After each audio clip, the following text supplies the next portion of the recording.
محترم حاضرین اکرام، ابھی جیسا کہ آپ جانتے ہیں کہ محرم الحرام کا مہینہ گزرا ہے۔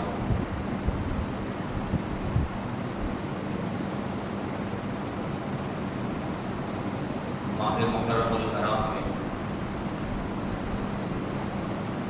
بہت سارے اولیاء اللہ کا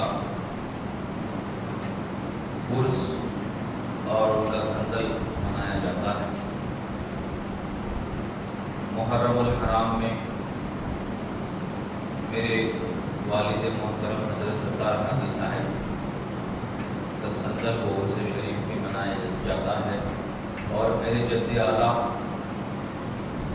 حضور شیخ الاسلام سیدی مرشدی و مولائی سیدنا میاں شاہ عبدالستار حادی قادری الشافعی البغدادی رحمۃ اللہ علیہ جمپیری شریف کا بھی عرس منایا جاتا ہے، اور اسی محرم کے مہینے میں حضور سیدنا مستان ولی رحمۃ اللہ علیہ کا عرس و سندل بھی منایا جاتا ہے۔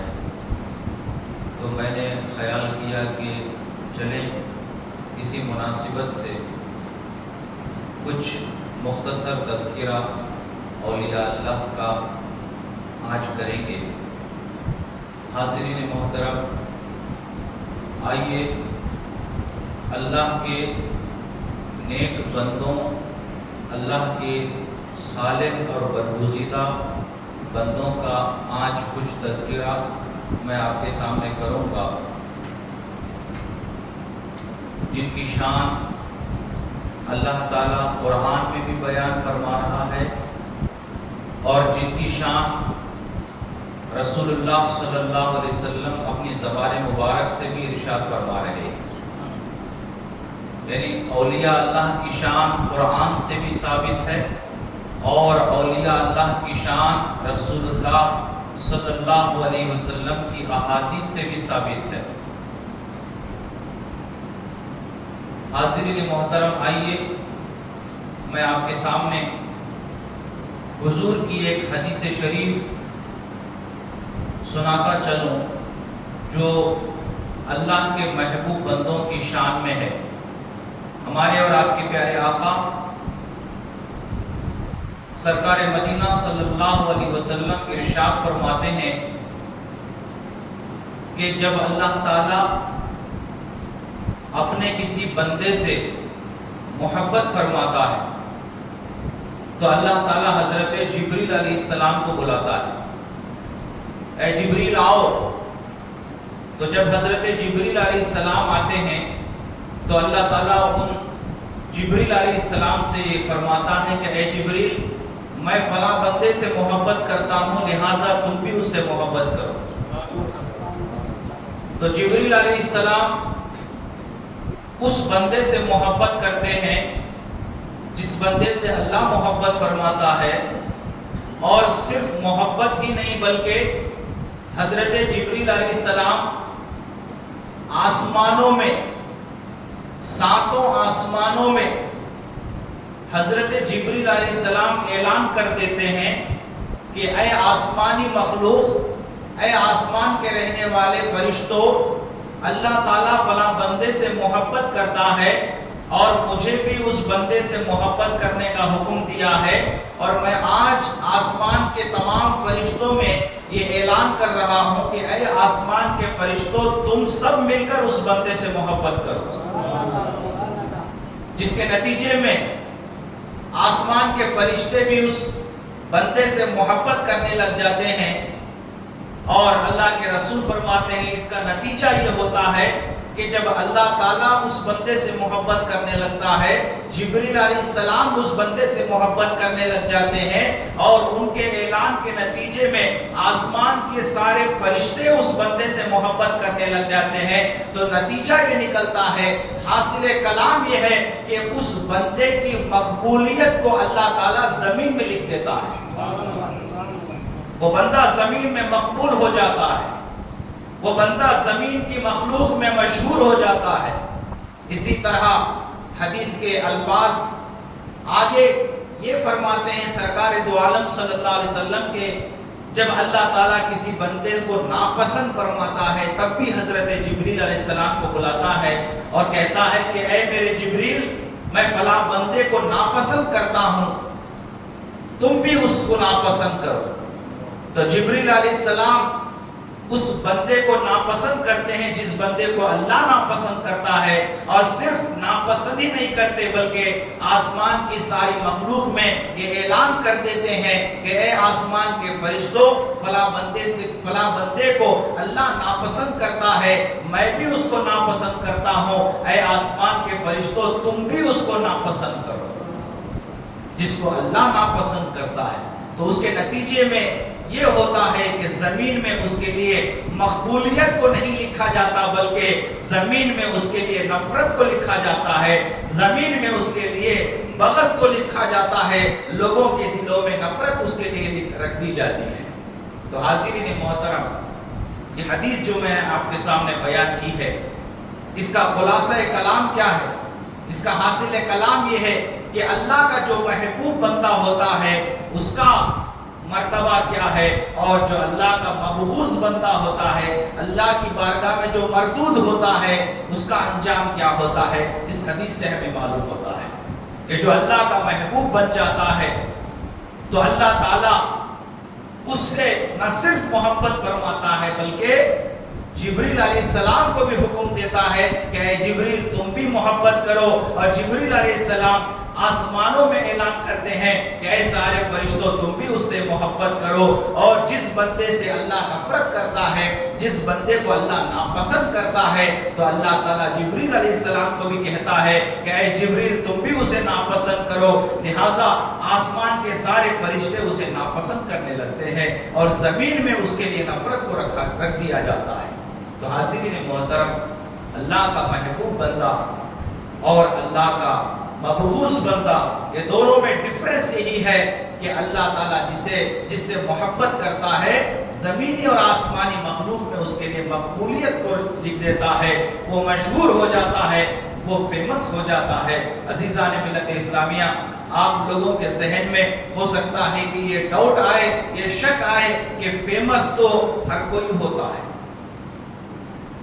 دنیا کا کوئی ایم ایل اے ہے وہ بھی فیمس ہوتا ہے، کوئی ایم پی ہے وہ بھی فیمس ہوتا ہے، کوئی چیف منسٹر ہے وہ بھی فیمس ہوتا ہے، مگر میں بتا رہا ہوں حدیث کی روشنی میں کہ اللہ کا ولی بھی فیمس ہوتا ہے، اللہ کا محبوب بندہ بھی فیمس ہوتا ہے، اللہ کا برگزیدہ بندہ بھی فیمس ہوتا ہے، مگر دنیا دار بھی فیمس ہوتا ہے، لیڈر بھی فیمس ہوتا ہے، ایم ایل اے بھی فیمس ہوتا ہے، اللہ کا ولی بھی فیمس ہوتا ہے، مگر دونوں کے فیمس ہونے میں ڈفرنس کیا ہے، دونوں کے مشہور ہونے میں فرق کیا ہے؟ تو عزیزان ملت اسلامیہ، آؤ میں آپ کو سمجھاتا ہوں۔ اللہ کا ولی بھی فیمس ہوتا ہے، دنیا کا لیڈر بھی فیمس ہوتا ہے، مگر دونوں کے فیمس ہونے میں ڈفرنس یہ ہے کہ دنیا کا کوئی ایم ایل اے ہو وہ فیمس ہوتا ہے دنیا داروں کے دلوں میں، اور اللہ کا بندہ جو فیمس ہوتا ہے وہ نیک لوگوں کے دلوں میں فیمس ہوتا ہے، وہ اللہ والوں کے دلوں میں فیمس ہوتا ہے۔ دنیا کا کوئی ایم ایل اے ہے، کوئی ایم پی ہے، کوئی چیف منسٹر ہے، وہ دنیا داروں کے دلوں میں فیمس ہوتا ہے، دنیا داروں کے دلوں میں وہ مشہور ہوتا ہے، مگر اللہ والا جو ہوتا ہے وہ دنیا داروں کے دلوں میں بھی فیمس ہوتا ہے، دین داروں کے دلوں میں بھی فیمس ہوتا ہے، اللہ کے محبوب بندوں کے دلوں میں بھی فیمس ہوتا ہے، اللہ کے نیک بندوں کے دلوں میں بھی وہ مشہور ہو جاتا ہے، اس کی محبت بڑھ جاتی ہے۔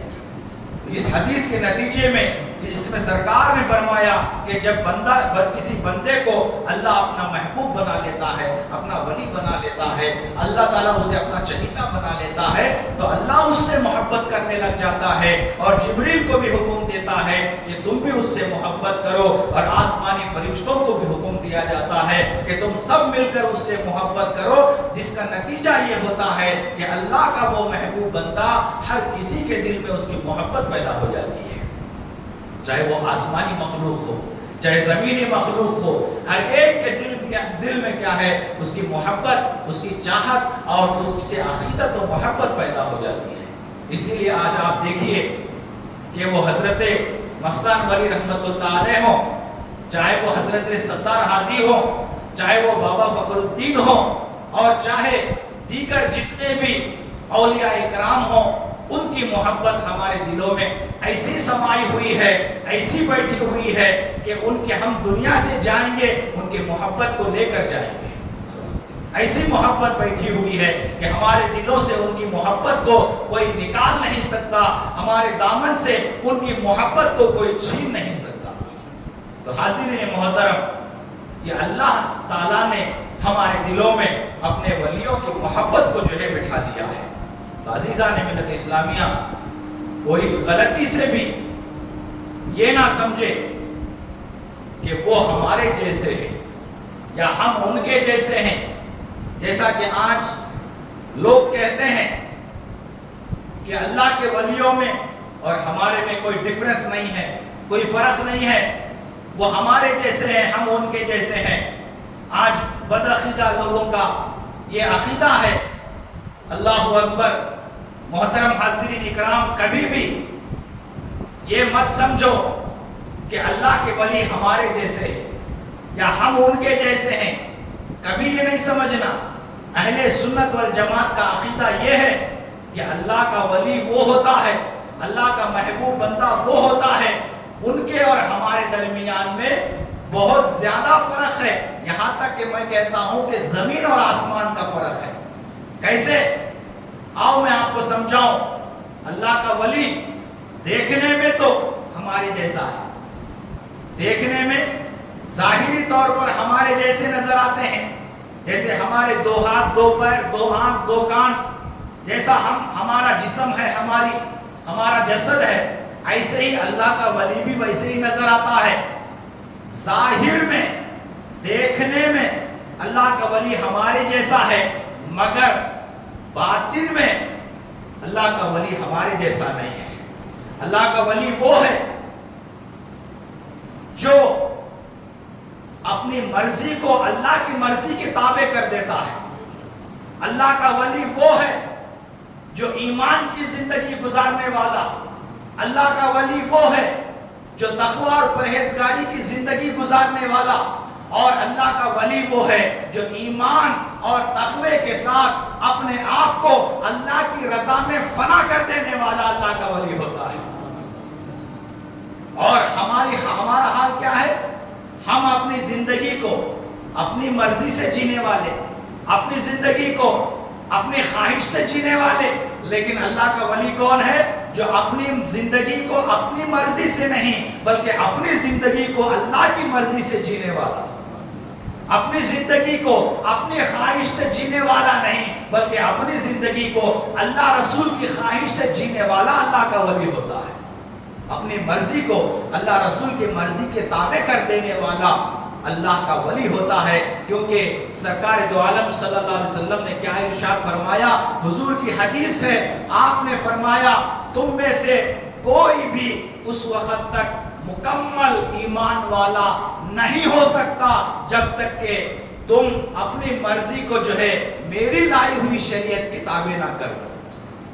نبی کے شریعت کے تابع جب تک ہم اپنی مرضی کو نہیں کریں گے، ہمارا ایمان کبھی مکمل نہیں ہو سکتا۔ حاضرین محترم، آج ہمارا حال یہ ہے کہ ہم اپنی مرضی سے زندگی گزارنے والے، اپنی خواہش سے زندگی گزارنے والے، اپنے جو ہے خواہشات کے مطابق ہم اپنی زندگی گزارتے ہیں، لیکن اللہ والے اپنی زندگی ان کی اپنی کوئی مرضی نہیں ہوتی، ان کی اپنی کوئی خواہش نہیں ہوتی، وہ اپنی خواہش کو، اپنی مرضی کو کیا ہے، وہ اللہ رسول کے تابع کر دیتے ہیں۔ جیسے مثال کے طور پر مردہ ہے، تخت پر لیٹا ہوا ہے، غسل دینے والا جب غسل دیتا ہے تو مردہ کیا کوئی حرکت کرتا ہے؟ نہیں کرتا۔ اگر دائیں طرف پلٹا دیے تو دائیں طرف پلٹ جاتا، بائیں طرف پلٹا دیے تو بائیں طرف پلٹ جاتا، سیدھا لٹا دیے تو سیدھا لیٹ جاتا، اٹھا کر بٹھا دیے تو بیٹھ جاتا۔ تو مردے کی اپنی کوئی خواہش ہوتی ہے کیا؟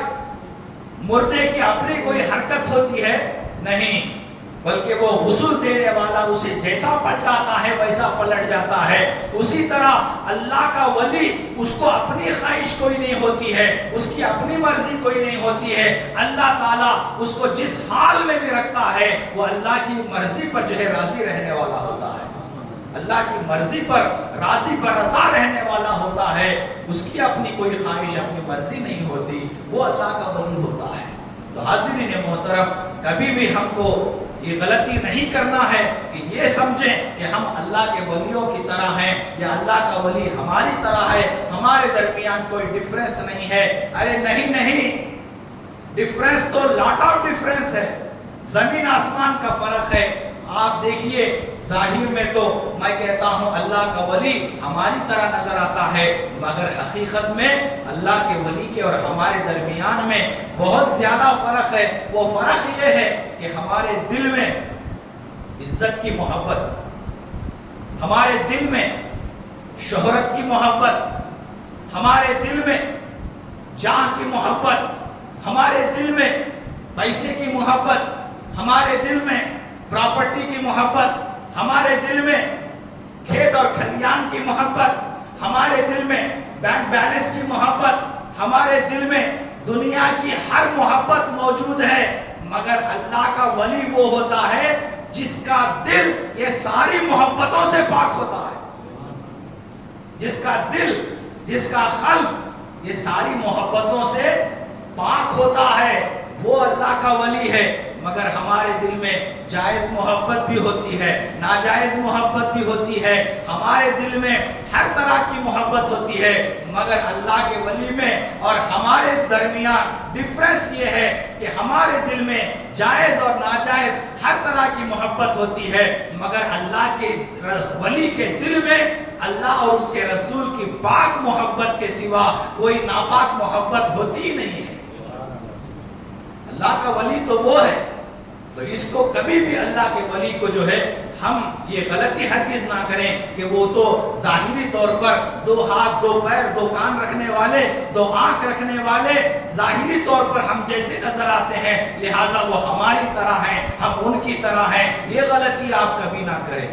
ظاہری طور پر تو اللہ کا ولی ہماری طرح نظر آتا ہے، مگر اس کا جو دل ہوتا ہے وہ دل اللہ کی محبت میں سرشار ہوتا ہے۔ جیسا کہ حضرت بلال حبشی کے بارے میں، حضرت بلال حبشی کے بارے میں سرکار نے کیا فرمایا کہ بلال زمین پر چلتا ہے مگر اس کے قدموں کے چلنے کی آواز میں جنت میں سنتا ہوں۔ حضرت بلال حبشی کے بارے میں سرکار نے فرمایا بلال زمین پر چلتا ہے، بلال کی چلن جو ہے وہ زمین پر ہے، وہ چلتا پھرتا تو زمین پر ہے۔ میں محمد رسول اللہ، اللہ کا رسول، اس کے چلنے کی آواز کو جنت میں سنتا ہوں۔ اللہ اکبر۔ ایسے ہی اللہ کا ولی کون ہے؟ اللہ کا ولی وہ ہے جو رہتا ہے ہمارے درمیان، کھاتا ہے ہماری طرح، پھرتا ہے ہماری طرح، چلتا پھرتا ہماری طرح ہے، دکھتا ہے ہماری طرح، مگر اس کا دل اللہ کے عرش کے نیچے لگا ہوا ہے۔ اللہ کا ولی وہ ہے جس کا دل کہاں ہے؟ اللہ کے عرش کے نیچے ہے۔ اللہ کے عرش کے نیچے اللہ رسول کی محبت میں اس کا دل ڈوبا ہوا ہے، اگرچہ کہ وہ زمین میں چلتا پھرتا ہے، ہماری طرح کھاتا پیتا ہے، ہمارے درمیان جو اٹھتا بیٹھتا ہے، ہماری طرح بازاروں میں چلتا ہے، مگر اس کا قلبی جو تعلق ہے، اس کے قلبی جو روحانی تعلقات ہیں وہ ہماری طرح نہیں ہے، بلکہ وہ اللہ اس کے رسول کہ شریعت کے تابع ہوتے ہیں۔ اسی لیے غوث پاک رضی اللہ تعالیٰ عنہ محبوب سبحانی خطب ربانی، معشوق یزدانی، خندیل نورانی، شہباز لامکانی، صاحب الاشارات والمعانی، غوث پاک رضی اللہ تعالیٰ عنہ نے کیا ارشاد فرمایا کہ ہر نبی، ہر ولی کسی نہ کسی نبی کے قدم پر ہوتا ہے، اور میں غوث پاک آقا محمد رسول اللہ کے ختم مبارک پر ہوں، ان کے نقش قدم پر ہوں۔ تو عزیزان ملت اسلامیہ، اولیاء اللہ کا درجہ بہت اعلیٰ ہوتا ہے، ان کا مقام بہت بلند ہوتا ہے۔ اللہ تعالیٰ قرآن میں اللہ اپنے ولیوں کے بارے میں کیا فرماتا ہے؟ الا ان اولیاء اللہ لا خوف علیہم ولا هم يحزنون الذین آمنوا وكانوا يتقون۔ کیا مطلب ہے اس کا؟ الا، آگاہ ہو جاؤ اے مسلمانوں، اے ایمان والو، خبردار ہو جاؤ، الا ان اولیاء اللہ، بے شک اللہ کے جو ولی ہوتے ہیں، اللہ کے جو محبوب بندے ہوتے ہیں، لا خوف علیہم، ان پر کوئی خوف نہیں ہوتا، ولا هم يحزنون، اور ان کو نہ کوئی غم ہوتا ہے، ان کو نہ کوئی خوف ہوتا ہے، کوئی ڈر ہوتا ہے، اور نہ ان کو کوئی غم ہوتا ہے۔ الذین آمنوا وکانوا یتقون، اور یہ لوگ کون ہیں؟ اللہ کے ولیوں کی نشانی کیا ہے؟ اللہ کے ولیوں کی علامت کیا ہے؟ اللہ قرآن میں فرماتے ہیں یہ وہ لوگ ہیں جو اللہ کو بھی مانتے ہیں، رسول اللہ کو بھی مانتے ہیں، اور اپنی ساری زندگی تقوی اور پرہیزگاری کے ساتھ گزارتے ہیں۔ اللہ اکبر، اللہ کے ولیوں کی نشانی ہے یہ۔ خود اللہ تعالیٰ فرما رہے ہیں کہ کسی کو پہچاننا ہے، کیسا پہچاننا کہ یہ اللہ کا ولی ہے یا نہیں ہے، اللہ کا محبوب بندہ ہے یا نہیں ہے، اللہ کا چہیتا ہے یا نہیں ہے، کیسا پہچاننا، کیسا معلوم کرنا؟ 5 انگوٹھیاں ڈالنے والا اللہ کا ولی نہیں ہو سکتا، لمبے لمبے بال چھوڑنے والا اللہ کا ولی نہیں ہو سکتا، بالوں کو رنگنے والا، رنگ برنگی رنگوں سے رنگنے والا اللہ کا ولی نہیں ہو سکتا۔ اللہ کا ولی کون؟ اللہ کا محبوب بندہ کون؟ اللہ کا چہیتا بندہ کون؟ خود قرآن میں اللہ بیان فرما رہا ہے کون؟ اللہ کے ولی کے 2 نشانیاں ہیں۔ ایک اللہ کے ولی کی پہلی نشانی یہ ہے کہ وہ اللہ کو اور اللہ کے رسول کو اپنے دل سے مانتا ہے۔ تو سمجھ جاؤ، اگر کوئی اللہ کا انکار کرے، رسول اللہ کا انکار کرے، وہ اللہ کا ولی ہو نہیں سکتا۔ اللہ کے ولی ہونے کی پہلی نشانی یہ ہے کہ وہ اللہ کو بھی مانتا ہے اور دل سے رسول اللہ کو بھی مانتا ہے۔ وہ اللہ کا ولی ہے، ماننے والا اللہ کا ولی ہے۔ یہ اللہ کے ولی ہونے کی پہلی نشانی ہے۔ دوسری نشانی اللہ تعالیٰ خود قرآن میں بیان فرماتے ہیں، الذین آمنوا وکانوا یتقون، اور اپنی ساری زندگی تقوی اور پرہیزگاری کے ساتھ گزارنے والا اللہ کا ولی ہوتا ہے۔ اور آپ بولیں گے تقوی بولے تو کیا ہے؟ تقوی بولے تو چھوٹی سی چھوٹی نیکی کو بھی نہیں چھوڑنا، چھوٹے سے چھوٹے گناہوں سے بھی بچنا، اسے بولتے تقوی۔ چھوٹی نیکی ہے لے کیا کرنا ہے نہیں، ہمیں یہ سوچتے چھوٹی نیکی ہے کیا کرنا لے، چھوٹا گناہ ہے کر لیے تو بھی چلتا، ہمیں ایسا سوچتی۔ مگر اللہ کا ولی وہ ہے جو تقوی کی زندگی گزارتا ہے، یعنی تقوی کا مطلب یہ ہے کہ چھوٹی سی چھوٹی، یعنی بڑی نیکی تو کرتا ہی کرتا ہے، چھوٹی نیکی کو چھوٹی سمجھ کر نہیں چھوڑتا، اسے بھی کرتا ہے، اور بڑے سے بڑے گناہوں سے بچتا بھی ہے، لیکن چھوٹا گناہ آ جائے تو اس سے بھی بچتا ہے۔ یہ اللہ کے ولی کی نشانی ہے۔ تو حاضرین محترم، اللہ کے ولی وہ ہیں جو تقوی اور پرہیزگاری کی زندگی گزارنے والے، اللہ کو اپنے دل سے ماننے والے، رسول اللہ کو اپنے دل سے ماننے والے، یہ اللہ کے ولی ہوتے ہیں۔ آج حضرت مستان ولی رحمت اللہ علیہ کی بارگاہ میں سارا گنٹکل جا رہا ہے، گنٹکل کا ہر مسلمان جا رہا ہے۔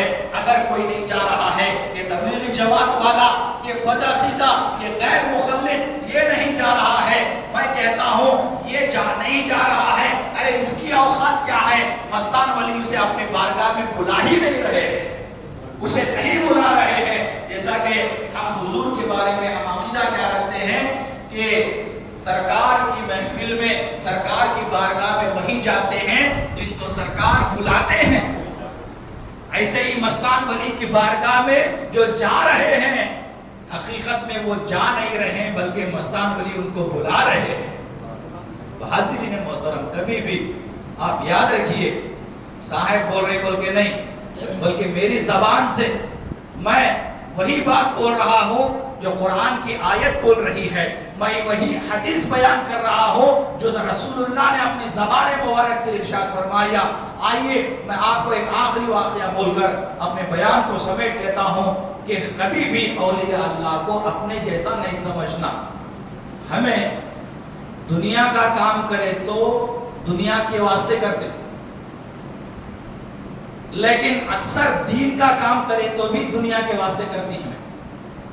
اب غور کرو ان کے اور ہمارے درمیان میں ڈیفرنس کیا ہے۔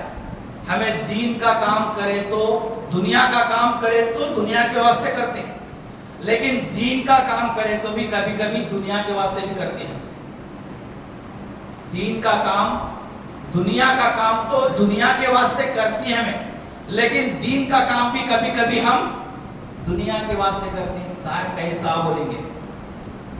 اب کوئی حج کرنے جا رہا ہے، اللہ تعالیٰ سب کو حج نصیب فرمائے۔ حج کرنے جا رہا ہے تو کبھی کبھی کسی کے دل میں، سب کی بات نہیں بول رہا ہوں، کسی کے دل میں کیا خواہش تھی؟ میں حج کر کو آئے بعد مجھے سب جنے حاجی بولنا۔ اب دل میں شہرت، دل میں عزت کی خواہش ہو رہی نہیں ہو رہی؟ تو آپ دنیا کے واسطے دین کا کام کر رہے نہیں کر رہے؟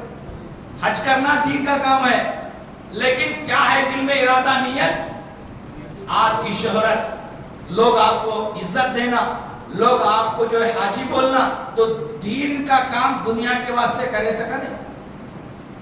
ہمیں اگر حج کو جا رہے ہیں، عمرے کو جا رہے ہیں، تو کیا دل میں نیت رہنا؟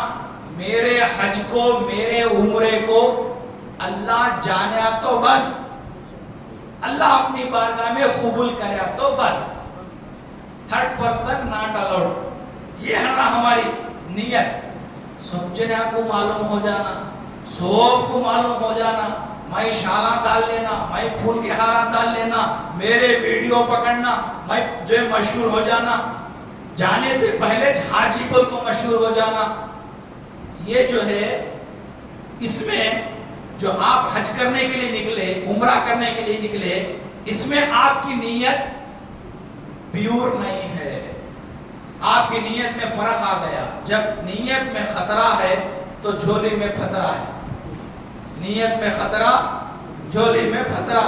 تو نیت کو صاف کرو پہلے، چاہے عمرہ جانے سے پہلے ہو، چاہے حج کرنے سے پہلے ہو، پہلے کیا کرنا؟ نیت کو صاف کرو، نیت کو پاک کرو۔ سرکار فرماتے ہیں تمہارے اعمال کے قبولیت کا دار و مدار تمہاری اچھی پوری نیتوں پر ہے، سرکار فرماتے ہیں۔ تو حاضرین محترم، آخری بات بول کر میں اپنی گفتگو سمیٹ لیتا ہوں۔ آئیے آپ دیکھیے، ایک دکان میں عطر کی دکان تھی، عطر کی دکان میں ایک طوطا تھا، طوطا۔ اب وہ طوطا کیا کرتا تھا؟ میٹھے میٹھے باتیں کرتا تھا۔ لوگ اس کے باتوں کو سننے کے واسطے دکان پر جمع ہوتے تھے۔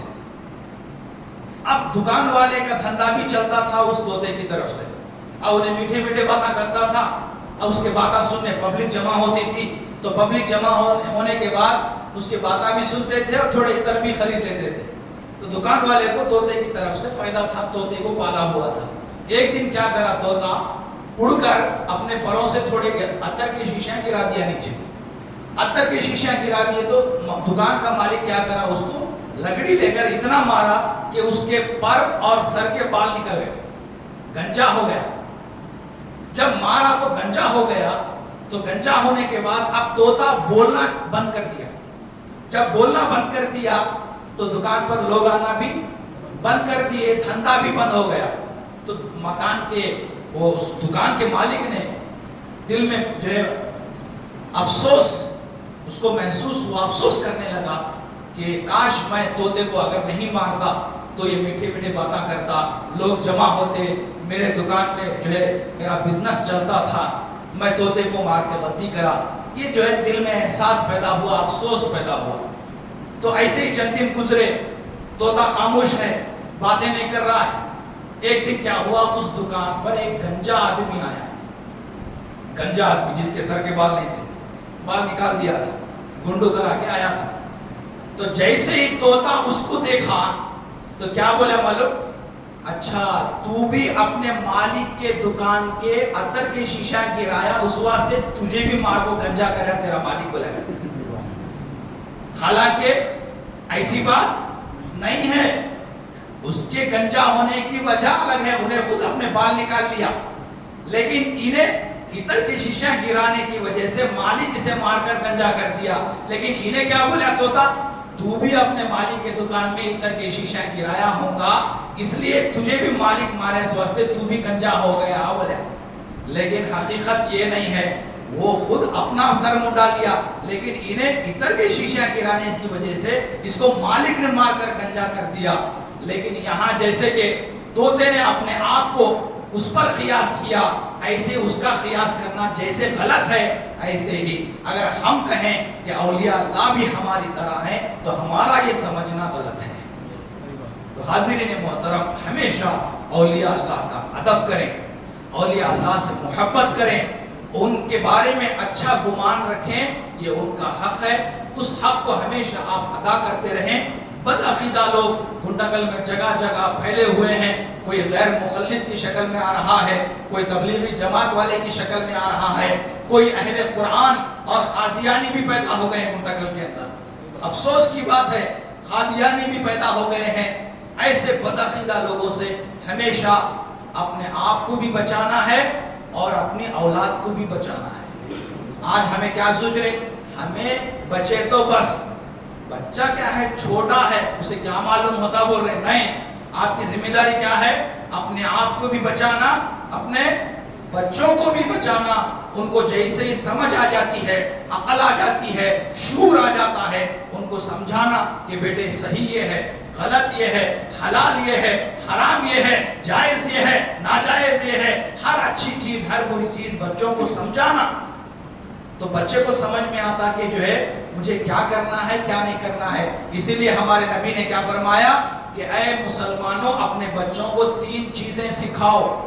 سرکار فرماتے ہیں اپنے بچوں کو کیا کتنی چیزیں سکھاؤ؟ 3 چیزیں سکھاؤ بولے سرکار. سب سے پہلی چیز حب نبیکم، اپنے بچوں کو اے مسلمانوں اپنے نبی کی محبت سکھاؤ، پہلی چیز.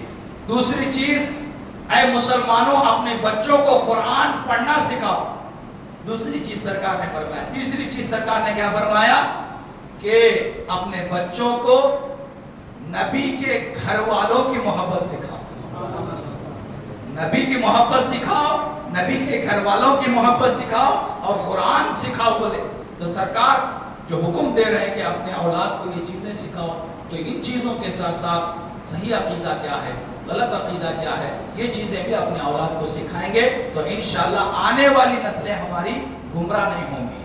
اللہ سے میں دعا کرتا ہوں یا الہ العالمین، جو کچھ بھی کہا اور سنا گیا ہے ہمیں ان باتوں پر عمل کرنے کی توفیق عطا فرمائیے. اولیاء اللہ کے بارے میں اے اللہ ہمارے دلوں میں انتہائی درجے کا ادب، احترام، ان کی تعظیم و توقیر ہمارے دلوں میں عطا فرمائیے. اولیاء اللہ نے جو ہمیں راستہ بتایا ہے اس راستے پر چلنے کی ہمیں توفیق عطا فرمائیے. حضور غوث پاک رضی اللہ تعالیٰ عنہ کے فرامین، ان کے ارشادات، ان کے اقوال زرعی پر ہمیں عمل کر کے اپنی زندگی کو سنوارنے، سدھارنے، نکھارنے کی توفیق عطا فرمائیے. وما علینا الا البلاغ وآخر دعوانا ان الحمد للہ رب العالمین.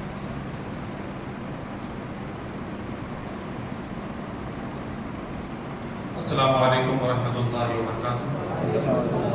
اب تک جو ہے آپ لوگوں نے صاحب قبلہ کی زبان سے جو ہے جو بھی واقعات اور جو بھی قرآن حدیث سے آپ سنے ہیں، تو صاحب قبلہ جو ہے اپنی مرضی سے جو ہے کوئی بات آپ کو نہیں بولے گا آپ لوگوں سے. جو بھی بات صاحب قبلہ نے بتایا قرآن اور حدیث شریف سے جو ہے انہوں نے ثابت کر کے جو آپ حضرات کی خدمت میں رکھا ہے. کئی لوگ یہ سمجھتے ہوں گے کہ بھئی یہ خود جو تعریف کر رہی، یہ تعریف جو ہے نہیں کر رہی، بلکہ قرآن میں کیا ہے اور حدیث میں کیا ہے، اللہ کے رسول صلی اللہ علیہ وسلم نے کیا فرمایا ہے، تو قرآن و حدیث سے ہی جو ہے آپ حضرات کی خدمت میں جو ہے تمام واقعات رکھے ہیں کہ آپ حضرات جو ہے غور کریں۔ اور دوسری بات صاحب قبلہ نے بتایا کہ اہل حدیث تبلیغ والے جو ہے ہی ہیں گنتگر میں، مگر قادیانی لوگ بھی جو ہے اب گنتگر میں جو ہے پھیلے ہوئے ہیں، اور قرآن اور حدیث یہ دونوں میں ایک کا بھی کوئی انکار کیا تو وہ مومن ہو نہیں سکتا، وہ مسلمان ہو نہیں سکتا، اور وہ کافر ہو جاتا ہے۔ اب تیسری بات یہ ہے کہ قرآن و حدیث سے جو ہے صاحب قبلہ نے جو ہے تمام باتیں یہاں پر رکھی ہے، اس پر جو ہے عمل کرنے کی ضرورت ہے۔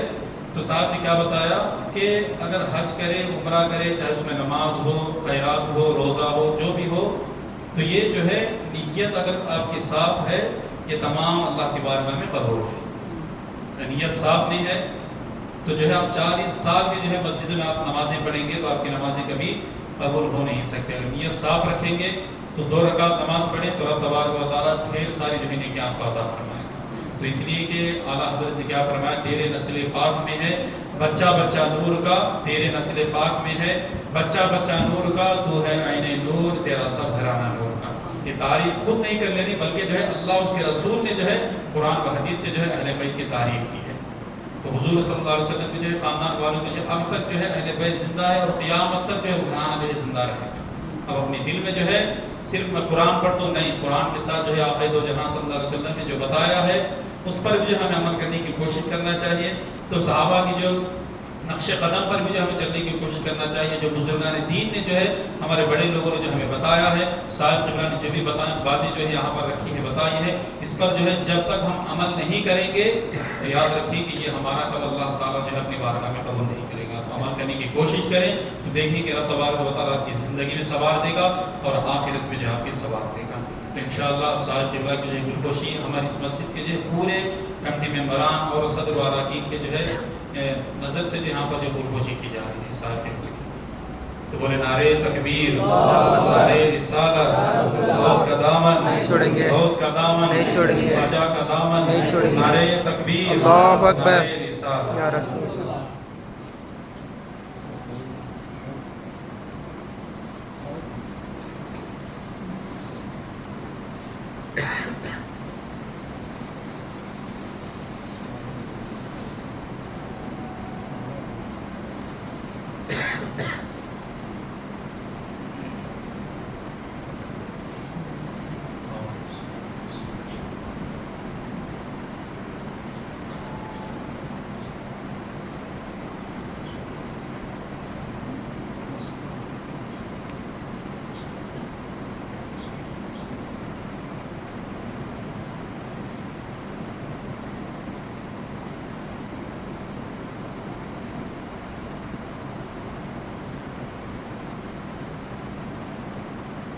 پانچ منٹ کا وقفہ